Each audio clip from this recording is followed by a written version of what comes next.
Hi friends, hope எல்லோரும் ஹாப்பியாக சந்தோஷமாக ஹெல்த்தியாக இருக்கீங்கன்னு நம்புகிறேன். இது வந்து ஒரு 2 நாள் விலாகு, சாட்டர்டே சண்டே 2 நாளும். கொஞ்சம் இந்தியன் கிராசரிஸ்லாம் வாங்க வேண்டியிருந்தது. சரி, ஓகே. அப்படியே அதோடு இல்லாமல் சண்டே வந்து ஃபுல் டே வந்து ஸ்னோன்னு போட்டிருந்தாங்க. அதனால் எப்படியும் போக முடியாதுன்றதுனால சாட்டர்டேயே போயிட்டு எனக்கு தேவையான ஐட்டம்ஸ்லாம் வாங்கிட்டு வந்துடலான்ட்டு கிளம்புனோம். கொஞ்சம் கிராசரிஸ் மட்டும் வாங்குறதா தான் போயிருந்தோம். வெஜிடபிள்ஸும் கிராசரிஸ் மட்டும் வாங்கிக்கலான்ற மாதிரி. பட் அங்கே போனதுக்கப்புறம் தான் தெரிஞ்சது நிறைய ஆஃபர் போட்டிருந்தாங்க. ரம்ஜானுக்காக நிறைய டீல் போட்டிருந்தாங்க. ரைஸு, தால் எல்லாத்துலேயுமே வந்து ஆல்மோஸ்ட் ஒரு $3 அப்படிலாம் கம்மியாக இருந்தது. ஸோ இட்லி அரிசி அதெல்லாம் வந்து மேக்ஸிமம் ஆஃபர் போட மாட்டானுங்க. பட் இந்த டைம் வந்து $3 ஆஃபர் இருந்துச்சு. இட்லி அரிசி, normal cooked, like boil rice எல்லாத்துலேயுமே கொஞ்சம் ஆஃபர் இருந்தது. அதனால் பிளானே இல்லை ஆக்சுவலி வாங்கணுன்னு. பட் ஆஃபர் இருந்ததுனால எக்ஸ்ட்ராவாக எடுத்துகிட்டு வந்துட்டோம். அப்படியே கொஞ்சம் வெஜிடபிள்ஸ் இந்த வீக்குக்கு தேவையான அளவுக்கு வாங்கிக்கிட்டு வந்தோம். ஸ்வீட்ஸ் எல்லாம் நிறைய ஸ்வீட்ஸ் இருந்தது. யூஸ்வலி நம்மளுக்கு அங்கே அளவுக்கு இப்போ ஃப்ரெஷ்ஷாக நிறைய ஸ்வீட்ஸ் கிடைக்காது.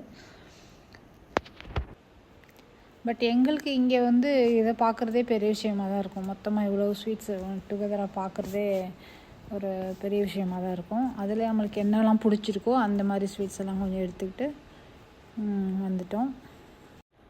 இப்போ கொஞ்ச நாளாக ஸ்வீட் சாப்பிட்றத கம்மி பண்ணலாம் அப்படின்னு நினச்சிட்டு கொஞ்சம் சுத்தமாகவே சேர்க்கலை. டீ காஃபியில் கூட சர்க்கரை சேர்க்காமல் அப்படி தான் சாப்பிட்டுட்டு இருந்தேன். ஆனால் பார்த்தா திருப்பி கிரேவிங் ஸ்டார்ட் ஆயிடுச்சு மறுபடியும். அதுவும் ஸ்வீட்டெல்லாம் பார்க்கும்போது ஐடியாவே இல்லாட்டி கூட அதை வாங்கணும் இதை வாங்கணும்னு நிறைய கிரேவிங் ஸ்டார்ட் ஆயிடுச்சு. நாங்கள் இங்கேருந்து கிளம்பும்போது வெதர் நல்லா தான் இருந்தது.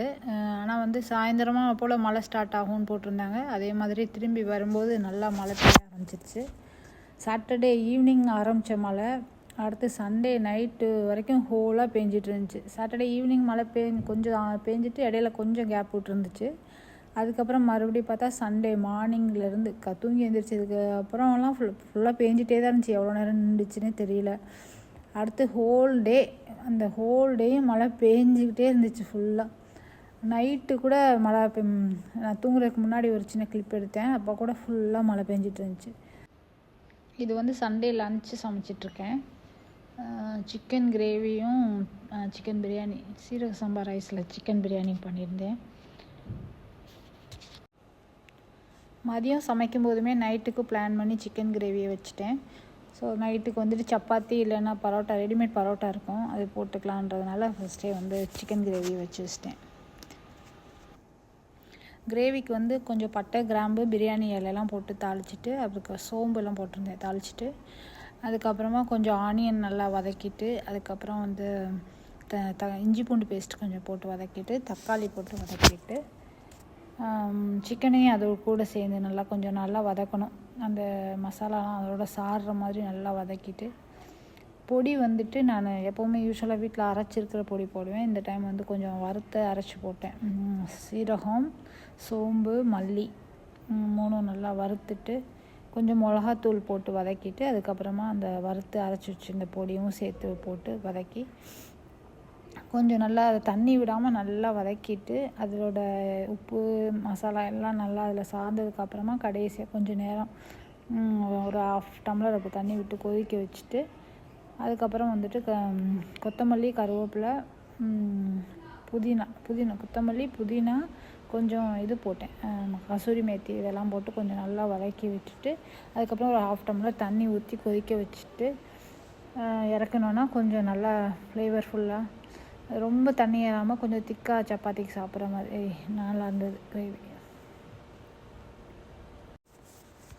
குழம்பா வச்சேன்னா பசங்க இப்போ சாப்பிட்றதில்ல. முன்னாடி கொஞ்சம் தேங்காய் அரைச்சி ஊற்றி குருமா டைப்பில் வைப்பேன். இப்போ என்னமோ அது போர் அடிச்சிச்சு தெரியல. அதனால் குழம்பா வச்சா சாப்பிட்றது கிடையாது. அதனால் கொஞ்சம் திக்காக இப்படி தொக்கு டைப்பில் வச்சிட்டோன்னா கொஞ்சம் ஈஸியாக இருக்குது, சாப்பிட்டுக்கிறாங்க. அதனால் இந்த மாதிரி வச்சுட்டேன் இந்த தடவை.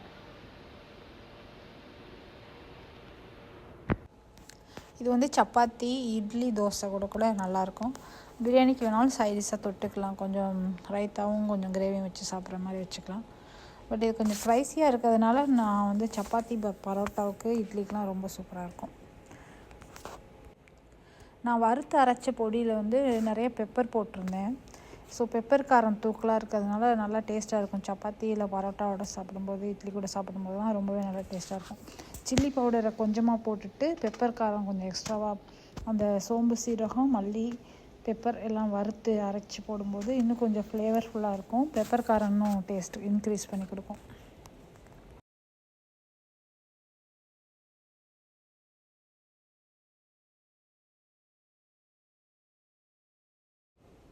அவ்வளோதான், லன்ச் ரெடி ஆயிடுச்சு. சீரக சம்பா பிரியாணி, கொஞ்சம் சிக்கன் கிரேவியும் வச்சுருந்தேன், ரைத்தா வச்சுருந்தேன் அது கூட. அவ்வளோதான், சமைச்சு முடிச்சுட்டு வெளியே வந்து பார்த்தேன். சண்டே தான் இதுவும். சண்டே மத்தியானம் ஃபுல்லாக மறுபடியும் மழை பெஞ்சிட்டே தான் இருந்துச்சு. சண்டே நைட்டு ஹோல் நைட்டும் மழை பெஞ்சிட்டு இருந்துச்சு. அடுத்த நாள் காலையில் வீடியோ எப்படி இருக்குன்னு காட்டுறேன் பாருங்கள். சரி, ஹோல் நைட்டும் மழை தான் பெய்ய போகுதுன்னு நினச்சிட்டு போய் தூங்க போயாச்சு.